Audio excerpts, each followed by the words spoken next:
Well, for many American families, packing the kids in an RV and touring the country can be an adventure of a lifetime. But we have a different story today. It's about Afghanistan orphans who've endured war, poverty, and unimaginable loss. These remarkable kids are now on an unforgettable journey to see America. 50 states, 2.5 months, all packed in an RV. And guess what? They stopped by to see us. Ian Pounds is the American teacher in charge of this journey. Nazreen Sultani is an Afghan teacher who works with the kids, and Maria Fahim is actually a student who's traveling to the U.S. with the whole group, 17 years old. Welcome. Thank you for having us. It's so great to have you. Ian, why this journey? Why? I mean, you packed everything up. You moved to Afghanistan. You gave up your life in the United States to help these kids. Why is this journey so important to you? Well, it was important to me to climb up into the mountains near Nuristan and see the village where many of the children come from. It's equally important for them to come and discover America, where their teacher comes from, to immerse themselves, to develop a worldliness, poise, communication skills, everything a teacher values in education. And so here we are, and we are only a quarter of the way through of the journey. Many more states to go. And Maria, what has stood out to you being here in the United States? It's amazing. I like very much here, and I learned more things and many experience.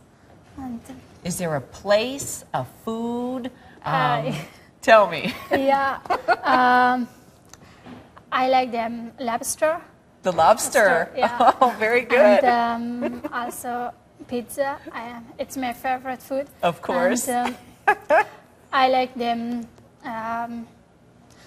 in Philadelphia. When I went there, I like very much the tall buildings, lots of light. No. And you also visited the Liberty Bell, yes, right? Yeah. Nazreen, what has that been like for you as a teacher and working with these kids? What stands out to you, and is this the type of life that you want in Afghanistan as U.S. troops are there changing things day by day? Yeah, of course we want change in Afghanistan to be a developed country, like one of the developed countries in the world. And it's like a very good experience different things, and to immerse in a new culture. And I think it's... Ian, when you talk, obviously, with everyone, with Nazreen and the other kids, what stands out to you? What do they tell you that's really making an impact on them? I mean, they're seeing democracy right here, exactly what the whole war was about, to make life different for them in their country. Well, I think most notable is the freedom of girls and women to be in a position such as yours, to be equal to men. That's very outstanding to them.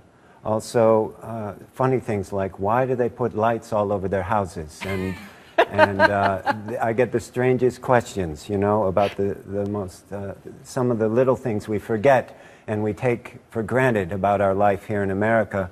They see these things and they go, oh, wow, okay. So they remind me of what we take for granted every day in our lives here in America. And Nazreen, it's interesting, he mentions the Christmas lights that you notice on homes. What else stood out to you? There are many different things, like me and also the kids, they love the John F. Kennedy Center. We went there for a Billy Elliot show. And yes, you saw a show. Yeah. Oh, that's fantastic. Well, we love your music and your dancing and your culture in Afghanistan. We love watching that and participating in that. Well, thank you so much for stopping by and visiting with us. We'd like to follow your journey, if that sounds good. Okay, and we'll keep in touch, and we'd love to see the pictures. So, Ian, we're counting on you to do that. Every week I write a blog, and so people can join us on this journey if they wish. And I know people can also get involved in donating to the orphanage. I want to make a plug for that. You can learn more about these kids, how to sponsor these kids. All you have to do is go to the Afghan Child Education and Care Organization. That's AFCECO.org. There's the website right there. You can also visit Afghanistan blogs on CNN.com. HLN's senior writer Asay Namdar actually brought us the story of this orphanage and these kids at the very beginning, and she's going to have more on their journey in the coming weeks. Thank you all so much. Thanks for having us. All right, my honor.